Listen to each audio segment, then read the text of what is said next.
Wings India 2024 जो ministry of civil aviation का बहुत बड़ा एक इवेंट था हैदराबाद के अंदर। इसमें हरियाणा के लिए कई खुशखबरियां 2 दिन के अंदर हम स्टेट के लिए ला पाए। पहली 2 एग्रीमेंट्स जो हमारे बहुत लंबे समय से इन प्रोसेस थे।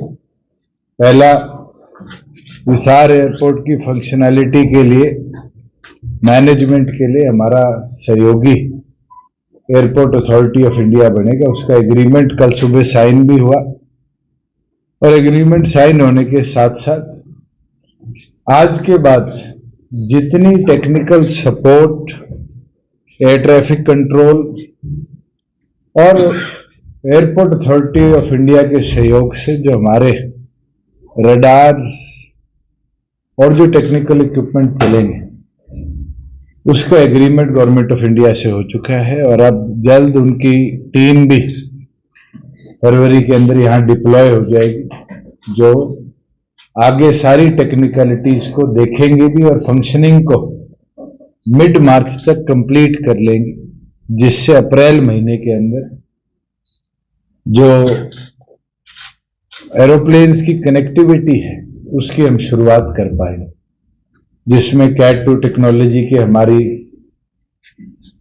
लाइट की फिटिंग है, ILS इक्विपमेंट की इंस्टॉलेशन है, IMD इक्विपमेंट्स की इंस्टॉलेशन है, हमारे ATC टावर का कंप्लीशन है, प्लस जो बोर्डिंग, अराइवल, डिपार्चर, इस तरह की फैसिलिटेशन है उसकी हैंडलिंग है। तो अब आने वाले भविष्य में हिसार एयरपोर्ट में एयरपोर्ट अथॉरिटी ऑफ इंडिया का पूरा इसमें सहयोग रहेगा।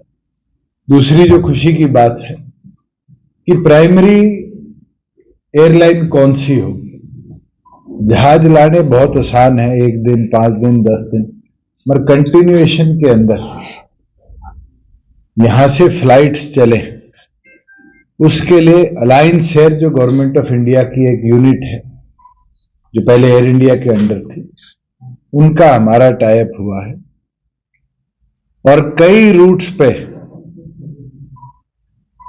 VGF के माध्यम से अब यातायात सेवाएं हम शुरू करेंगे, जिसमें गवर्नमेंट ऑफ इंडिया से उड़ान 5.2 जो पिछले साल की योजना थी, उसके अंदर ऑलरेडी हिसार दिल्ली, हिसार चंडीगढ़ की अप्रूवल आ गई और जो उड़ान 5.3 परसों लॉन्च हुई थी, उसके अंदर अलायंस एयर अगले 1 महीने में जो हमने रूट्स उनको फाइनलाइज कर दिए, जिसमें दिल्ली हिसार जम्मू, जम्मू हिसार दिल्ली की कनेक्टिविटी को हम प्राथमिकता देंगे, जिसमें टूरिज्म का एक पॉइंट है, वैष्णो देवी के साथ अटैचमेंट श्रद्धा की सबकी है, धार्मिक आस्था भी है, और उसके साथ साथ हजारों की तादाद में हमारे फौजी भाई, पैरामिलिट्री के भाई बॉर्डर पर जो देश सेवा में उतरे हुए, उनकी कनेक्टिविटी हरियाणा के साथ है, उसको हम लेकर आगे बढ़ रहे हैं। दूसरा रूट, क्योंकि अग्रवाल समाज के बहुत लोग अहमदाबाद है, सूरत है, और जब भी गुजरात जाने का मौका मिलता है उनकी यही मांग रहती है कि हिसार अहमदाबाद की कनेक्टिविटी बनाई जाए। उसके लिए हिसार को दिल्ली, हिसार अहमदाबाद, अहमदाबाद जयपुर, हिसार दिल्ली, जिससे राजस्थान के लोगों की कनेक्टिविटी भी हम बेहतर कर पाएंगे, इस कनेक्शन का एक प्रपोजल दिया है। हफ्ते में 2 दिन दिल्ली हिसार मनाली जो भुंतर एयरपोर्ट है, दिल्ली हिसार शिमला, दिल्ली हिसार धर्मशाला, हफ्ते में 2 बार इन तीनों डेस्टिनेशन पे कनेक्टिविटी हमने प्रस्तावित करी। और दिल्ली हिसार चंडीगढ़ देहरादून, ये एक सर्किट जो हमारा पीछे भी अप्रूव्ड था जब एयर टैक्सी की शुरुआत करी गई थी, उसको हम रिवाइव करेंगे। 1-2 और प्रपोजल हमने बनाए हैं, मगर उसके अंदर पेलोड कितना एरोप्लेन कैरी कर पाएगा, इसकी कनेक्टिविटी के ऊपर अलायंस एयर हमें पूरा सर्वे कर देगी, जिसमें हिसार, आगरा और इन फ्यूचर क्या वो जहाज आगे अयोध्या तक जा पाएगा, इसकी कनेक्टिविटी भी हम प्रस्तावित कर रहे हैं। तीसरा जो बहुत बड़ा निर्णय गवर्नमेंट ऑफ इंडिया की मौका के साथ हुआ है वो है कि हमारा हेली हब का जो प्रोजेक्ट गुड़गांव का था उसका एग्रीमेंट फाइनल हो गया है। लैंड की जो फिजिबिलिटी पहले नहीं हो पाई थी क्योंकि वहां पर मेट्रो का एक पार्किंग स्टेशन, रिपेयर स्टेशन आ रहा था, उसको हमने मानेसर रिलोकेट कर दिया है और अब 30 एकड़ लैंड के ऊपर हमारे बीच में हेली हब नॉर्थ इंडिया का सबसे बड़ा द्वारका एक्सप्रेसवे के बिल्कुल ऊपर ग्लोबल सिटी से 2 किलोमीटर दूर गुड़गांव में बनेगा, एनएच के बिल्कुल साथ, जिससे केवल मात्र गुड़गांव या आसपास की 1 घंटे की फ्लाइट नहीं, हेलीकॉप्टर के माध्यम से जितने हमारे श्राइन बोर्ड्स हैं, चाहे वो सालासर धाम हो, मेहंदीपुर बालाजी धाम हो, खाटू श्याम जी हो, या नॉर्थ में उत्तराखंड के और हिमाचल के जो हमारे धाम है, उसकी कनेक्टिविटी हम करवाने का कार्य करेंगे। प्लस हेली टैक्सी के तौर पर भी कमर्शियल पॉइंट ऑफ व्यू से वो एक एपिसेंटर पूरे नॉर्थ इंडिया का बनने का काम करेगा। उसके एडिशन में क्योंकि हमारा अंबाला सिविल टर्मिनल का काम चल रहा है, हमने ये प्रस्ताव किया है कि एक फ्लाइट, और उसके लिए 2 एयरलाइंस ने अपना इंटरेस्ट भी दिखाया है कि दिल्ली, अंबाला, श्रीनगर, हम जुलाई के मध्य तक अगर टर्मिनल का काम कंप्लीट होता है और एयरपोर्ट अथॉरिटी ऑफ इंडिया उसको हमारी शरीर में टेक ओवर करती है तो हम जुलाई के मध्य तक अंबाला सिविल टर्मिनल से भी फ्लाइट की शुरुआत कर पाएंगे। अनेक वेयर हाउसिंग और जो कार्गो कंपनीज हैं उनके साथ भी चर्चा हुई है और मैं मानता हूं जो 3800 एकड़ का हमारा सबसे महत्वपूर्ण आईएमसी है, इंटीग्रेटेड मैन्युफैक्चरिंग क्लस्टर, जो एरो डिफेंस के लिए प्राथमिकता बनेगा, उसके लिए हमने उनका स्वागत किया है कि वो लोग आए और हिसार के अंदर अपनी रुचि दर्शाने का काम करें। और बड़ी अच्छी चीज एक हुई कि जो एमआरओ हमारे यहाँ पर पहले फंक्शनल थे, एक एमआरओ था जो जहाज की रिपेयर करता था। देश की एमआरओ एसोसिएशन ने अपना इंटरेस्ट हिसार में दिखाया है और जल्द हमारे जो 3 कंस्ट्रक्टेड हैंगर्स हैं पुराने टर्मिनल बिल्डिंग के साथ, हम उसका एक्सप्रेशन ऑफ इंटरेस्ट पब्लिश कर देंगे और उसके बाद टेंडर के माध्यम से 5 साल, 10 साल, 20 साल की परियोजना के माध्यम से एफटीओ, फ्लाइंग ट्रेनिंग ऑपरेशंस भी और एमआरओ भी हिसार की धरा पर शुरू करने का काम करेंगे, जिससे दिल्ली में खड़े होते हुए, रिपेयर होते हुए जहाजों को जो बहुत ज्यादा पैसा देना पड़ता है, उसका ऑल्टरनेटिव स्थान दिल्ली की बजाय हिसार बनने का काम है। मैं मानता हूं कि 4 साल से जो हमने प्रयास किया, धीरे धीरे वो प्रयास हमारा कामयाब हुआ और आज वो परिस्थिति बनी है जिससे हिसार ने अपनी एक जगह देश के एविएशन सेक्टर में बनाई है और आने वाले भविष्य के अंदर भी हेली हब के माध्यम से और इस आईएच के माध्यम से, महाराजा अग्रसेन इंटरनेशनल एयरपोर्ट के माध्यम से हिसार को हम देश के अलग कोने तक कनेक्ट कर पाएंगे। और जो डाटा ज्योतिरादित्य सिंधिया जी ने दिया कि पहले 14.5 करोड़ लोग ट्रेन में यात्रा करते थे, आज वो 14.5 से 15 करोड़ लोग नहीं हुए, मगर जहाज में 13.5 करोड़ से वो संख्या बल आज के दिन 15.5 करोड़ हुई। तो जिस गति के साथ एविएशन सेक्टर बढ़ रहा है देश का, मैं मानता हूं हिसार एक की प्लेयर होगा आने वाले समय में, जहां पैसेंजर ट्रैफिक के साथ साथ कार्गो आउटपुट पे भी हम उसका लाभ लेंगे। सर, लोकसभा चुनाव के मद्देनजर एयरपोर्ट पे रखिए। जब चलती थी सर, उस टाइम टिकट्स के प्राइस सब्सिडी के तौर पर तो अब उसकी कोई बिल्कुल बीजीएफ होती है जिसमें गैप फंडिंग स्टेट करती है और हमने हर प्रकार से इसको स्टडी किया है। अगर हम 9 रूट चलाते हैं तो लगभग सालाना जो हमारा खर्चा होगा, जिसमें अगर 50% कैपेसिटी के ऊपर भी हमारे एरोप्लेन यहां से फ्लाई करेंगे, 50% पैसेंजर ही हमें मिल पाएंगे, तो भी सरकार को 19 करोड़ रुपया बीजीएफ में देना पड़ेगा। इसकी पूरी स्टडी करा ली गई। अगर एक पैसेंजर भी नहीं आता तो 19 दूनी 38 करोड़ रुपया सरकार के ऊपर एक साल का खर्चा 9 रूट्स पे पड़ेगा। पर मैं मानता हूं कि जहां जहां देश में एयरपोर्ट बने हैं, इनिशियल महीना 1.5 महीना वो टीदिंग इश्यूज होते हैं, लोगों को टिकट बुक करना नहीं आता, लोगों को धीरे धीरे समझ आता है कि कैसे ट्रैवल करना है। मगर जो हमने रूट्स लिए हैं उन रूट्स पर, जैसे शिमला है, आम नागरिक भी हिसार ही नहीं, आसपास के एरिया से 3 दिन के लिए छुट्टी बनाने तो जाता है, मनाली है 3 दिन तो जाता है। अगर हर तीसरे दिन जहाज उतरेगा तो लोगों के लिए एक टूरिस्ट पॉइंट ऑफ व्यू से बड़ी फायदा होगा कि उसको संसाधन नहीं ले जाने पड़ेंगे। उस सारी स्टडी के बाद ही हमने ये 9 रूट प्रस्तावित। जो दिल्ली में लगी हुई है वो भी अभी जीरो विजिबिलिटी के अंदर नहीं ऑपरेट कर पाएगी फ्लाइट, तो हिसार के अंदर जो मैं आपको बताता हूं, 3 तरह की कैटेगरीज हैं, कैट 1, कैट 2, कैट 3। कैट 1 जो है उसके अंदर विजिबिलिटी जो है 200 मीटर प्लस होनी चाहिए और उसके अंदर आईएलएस के माध्यम से लैंडिंग होती है।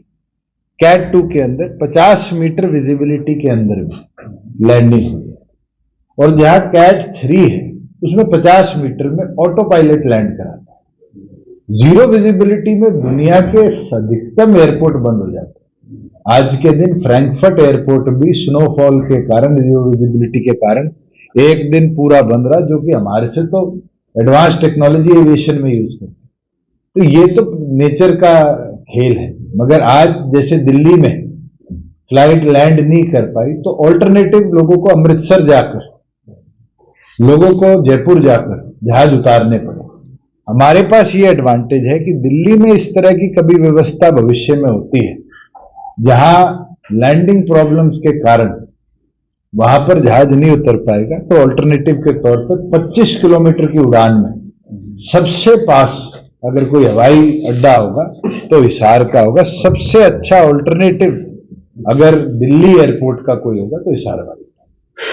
ऑप्शन जी आपने बताया, तो क्या ऐसी पॉसिबिलिटी है, क्योंकि नाम जो है इंटरनेशनल एयरपोर्ट है महाराजा अग्रसेन, तो 2024 के चुनाव से पहले कोई इंटरनेशनल फ्लाइट? इंटरनेशनल की हमारी चर्चा हुई है। अभी तक देश में 17 इंटरनेशनल एयरपोर्ट है और उसके बाद ऑन कॉल एयरपोर्ट है। हम प्रस्ताव करेंगे कि ऑन कॉल एयरपोर्ट के तौर पे हमारा ये एयरपोर्ट ट्रीट किया जाए। इंटरनेशनल एयरपोर्ट वो होता है जहां फॉरेन फ्लैग कैरियर जो है वो ऑपरेट करता है। आज तक चंडीगढ़ एयरपोर्ट को भी इंटरनेशनल एयरपोर्ट के तौर पे ऑन कॉल एयरपोर्ट का दर्जा दिया गया। ऑन कॉल एयरपोर्ट होगा तो जरूर भविष्य के अंदर, जैसे हमारी इंडिगो इंटरनेशनल करती है, विस्तारा इंटरनेशनल करती है, हमारी एयर इंडिया इंटरनेशनल करती है, इस तरीके से प्लेयर्स को हम इनवाइट करेंगे कि एटलीस्ट जो छोटे रूट्स हैं, दुबई हो गया, हमारे नेपाल हो गया, श्रीलंका हो गया, इस तरह के रूट्स की फिजिबिलिटी देखकर वो अपने ऑपरेशन यहां से शुरू करें। क्योंकि इंटरनेशनल एयरपोर्ट या ऑन कॉल एयरपोर्ट के लिए एक एस्टेब्लिशमेंट हमें एडिशनल करनी पड़ेगी, वो कस्टम्स की, हमारे इमिग्रेशन की। उस फैसिलिटेशन के लिए जैसे ही हमारे पहले ऑपरेशन शुरू होंगे हम केंद्र सरकार को प्रस्ताव भेजेंगे कि वो एस्टेब्लिशमेंट भी की जाए, क्योंकि हमारा एक टारगेट है कि इस एयरपोर्ट को इंटरनेशनल कार्गो का हम एपी सेंटर बनाने का काम करें, एशिया का एपी सेंटर बनाए कि एशिया में कार्गो अगर एक्सचेंज होकर डिलीवरी जानी है पूरे सब कॉन्टिनेंट और कॉन्टिनेंट में, तो इसके लिए हिसार सेंट्रल पड़ता है। आप कभी एशिया का नक्शा देखेंगे तो कनेक्टिविटी के लिए आज लोगों को या तो कार्गो सिंगापुर जाकर चेंज करना पड़ता है या दुबई जाकर करना पड़ता है, और उसके बाद भी 8-9 घंटे की एशिया कनेक्टिविटी। हमारी एडवांटेज है जियोग्राफिकली कि हम यहां से 6 घंटे के अंदर प्रत्येक कोने में एशिया कार्गो को पहुंचा पाए। अभी जो रूट्स आपने बताए हैं उसके लिए तमाम औपचारिकताएं हम अप्रैल तक पूरी कर लेंगे। मैं ये मानता हूं फरवरी मिड के अंदर RCS 5.3 जो लॉन्च किया है उसके अंदर औपचारिकताएं हम पूरी कर लेंगे, और VGF का भी जो अप्रूवल्स है अलायंस शेयर को वो भी सरकार देने का। चुनाव से पहले जहाज हो जाएंगे, शुरू हो जाएंगे। मैं तो मानता हूं अब चुनाव तो इलेक्शन कमीशन के हाथ में, फरवरी में आचार संहिता लगा देगी तो भी अप्रैल में ही उड़ेंगे और मार्च में लगाएगी तो भी होंगे। डोमेस्टिक में छोटे रूट्स दिए गए हैं, मतलब लंबे रूट्स जैसे बॉम्बे या कलकत्ता, क्योंकि अलाउंस एयर का जो एयरक्राफ्ट है वो प्रोपेलर है और प्रोपेलर की एक लिमिटेशन है, वो 2.5 घंटे की उड़ान भर सकता है। सबसे बड़ा रूट इसके अंदर कोई कनेक्ट होता है तो अहमदाबाद होता है, लखनऊ होता है। इसलिए हम वायबिलिटी देख रहे हैं कि ऑल्टरनेटिव हमारे पास पैसेंजर ट्रैफिक कहाँ बनता है। अगर पैसेंजर ट्रैफिक हमें मिलेगा तो जरूर बाद में तो बड़ी कमर्शियल कंपनी जैसे अकाशा ने इंटरेस्ट दिखाया है, नई एयरलाइन है, इंडिया की फास्टेस्ट ग्रोइंग एयरलाइन है, 2 से 100 जहाज उनने एक साल के अंदर अंदर कर दिया, 150 नए जहाज मंगा लिए। ये कितने सीटर होंगे? ये वेरिएशन है, 2 की 48 भी है और 72 भी है। आप इसका श्रेय किसे देना चाहेंगे? मैं आपको देना चाहूंगा, मैं आपको दूंगा क्योंकि आप लोग पूछते रहते हो तो मैं करता रहता हूँ और करता रहता। सरकार को या जज्बा को श्रेय किसे को? अंदाजा किराए, हरियाणा की जनता को अंदाजा किराया क्या हो सकता है? अलग अलग रूट्स पे वेरिएट करेगा और उसको VGF के माध्यम से बैलेंस किया जाएगा। पहले भी जो हमारी फ्लाइट्स गई हैं यहां से, वो फ्लाइट्स लगभग 3-3.5 हजार के किराए में देहरादून तक पैसेंजर लेके गई। तो इनिशियल जो बिडिंग है क्योंकि VGF के माध्यम से तो कम ही किराया होगा, बाद में जब कमर्शियल एक्टिविटी बड़े जहाजों की आ जाएंगी फिर एयरलाइंस तय करेंगे प्रॉफिटेबिलिटी के अंदर उनको रेट्स क्या करने। आज दिल्ली चंडीगढ़ 1200 की भी टिकट मिल जाती है समय पे और 9000 की भी मिल जाती है, वो तो अवेलेबिलिटी पे हो, मगर इनिशियल डेज पे प्राइस फिक्स हम करें।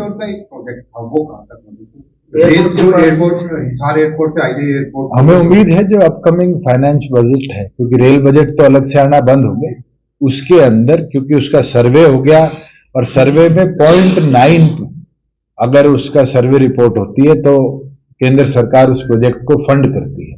और फारूक नगर झज्जर की जो वायबिलिटी आई है वो 1.8 आई है, दुगनी आई है। तो मुझे नहीं लगता कि केंद्र सरकार को उसमें कोई दिक्कत होगी कि एक नई रेल लाइन के तौर पे अपने ही हेड से अपने ही फंड से वो टेकअप।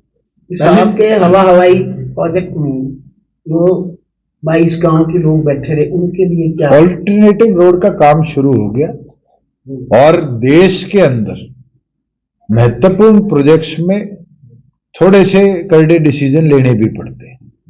दिल्ली एयरपोर्ट का विस्तारीकरण जब हुआ था, नए रनवे का निर्माण हुआ था, तो केंद्र सरकार ने 5 गांव को रिलोकेट किया था। हमने किसी सिटीजन को तो उसके मकान से अलग नहीं किया। एक सड़क थी, उस सड़क को जरूर रीअलाइन किया है, समय लगा, उनको बीच में भी हमने पैसेज दिया। जब वो पैसेज रनवे के बीच में आ गया और काम में बाधा बढ़ने लग गया तो हमें बंद करना पड़ा।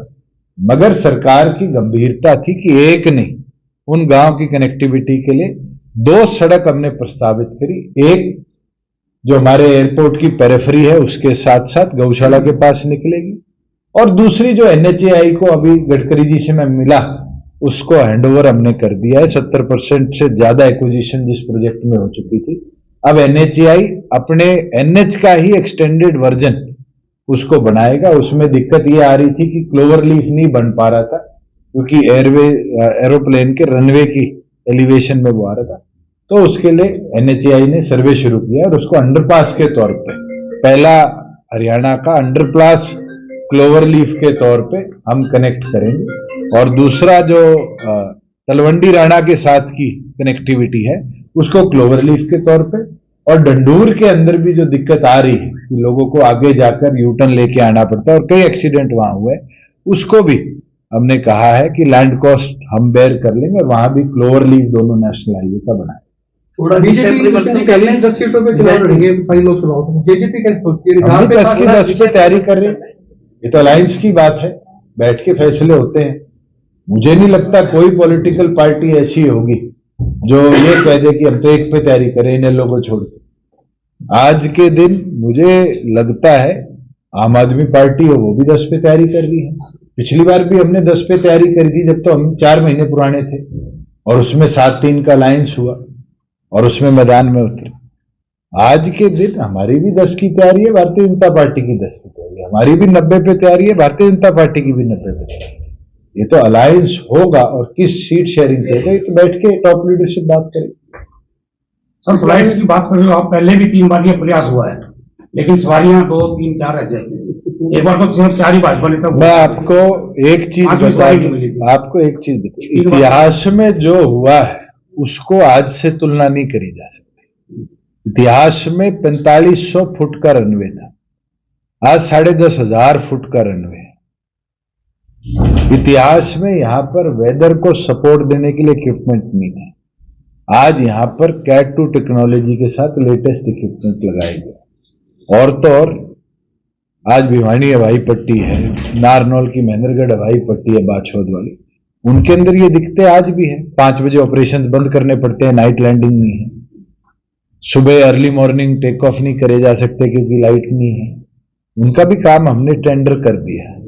प्लस 4,500 फीट के रनवे पे हमारे पास एक कैपेसिटी प्रॉब्लम थी कि सिर्फ प्रोपेलर इंजन का प्लेन यहां उतर सकता है, जेट इंजन नहीं आ सकता। आज तो दिल्ली हवाई पट्टी से बड़ी हवाई पट्टी हिसार की, और भविष्य के अंदर तो चाहे A380 हो चाहे बोइंग 777 हो, ये एयरपोर्ट हर प्रकार के एयरक्राफ्ट को हैंडल करता है।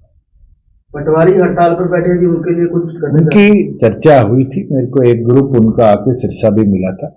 ये मैटर क्योंकि उनका पे स्केल बढ़ाने का था, 25,000 को 34,000 में ले जाने का था, रेवेन्यू डिपार्टमेंट द्वारा पहले क्लियर कर दिया गया।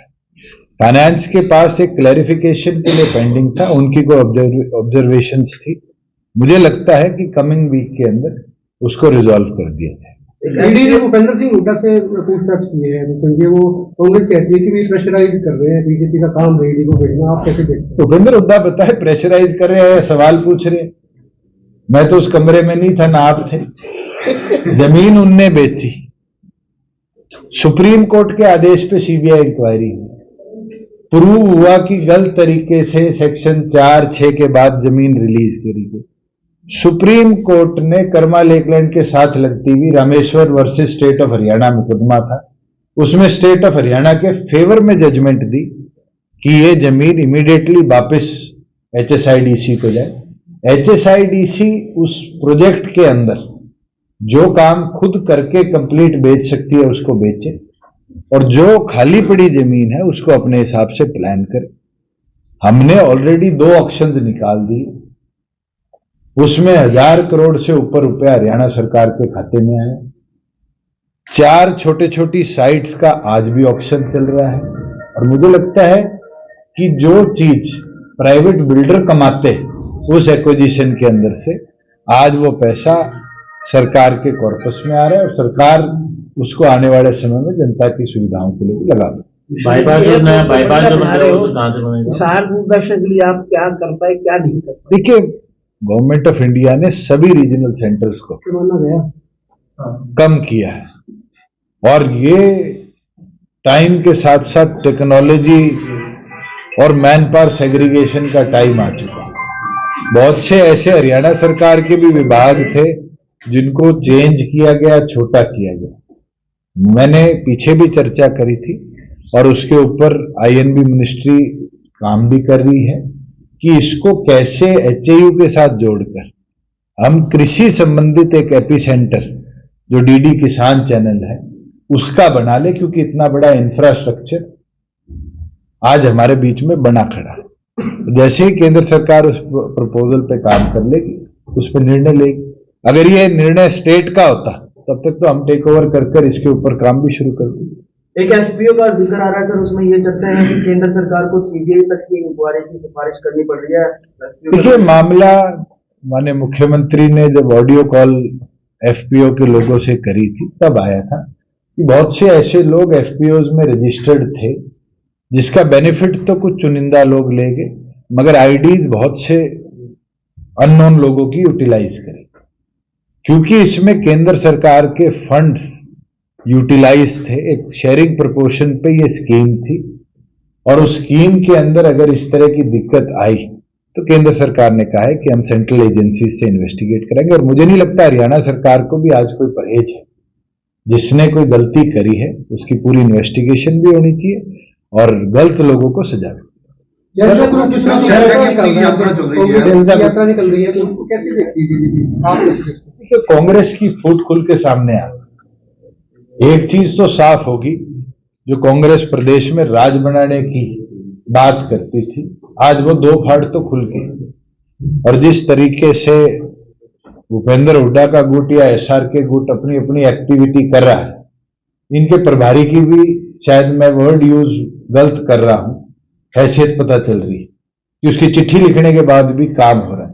जिस पार्टी में इतना ज्यादा इनडिसिप्लिन है, जिस पार्टी के अंदर केंद्र के दिए दिशा निर्देश को कोई फॉलो नहीं करता, उस पार्टी का सत्यानाश ही होता है। और ये जो चुनाव आगामी है, ये कांग्रेस का शायद अंतिम चुनाव है।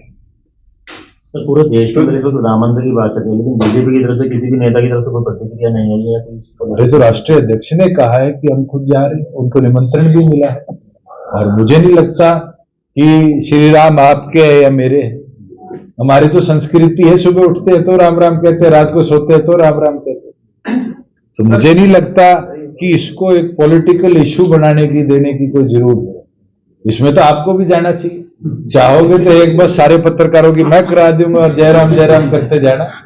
आम आदमी पार्टी में की भगदड़ हो रही है आजकल। देखिए, आम आदमी पार्टी एक बुलबुला था जो फट चुका है। पंजाब के बाद एक हवा चली थी कि पता नहीं आम आदमी पार्टी में क्या बदलाव हरियाणा में आए। बहुत से एक्सएमएलए, एक दो हमारे भी गए थे और हफ्ते बाद वापिस आ गए थे। बहुत से एक्सएमपीज गए, पूर्व मंत्री गए, वो भी अब भाज लिए।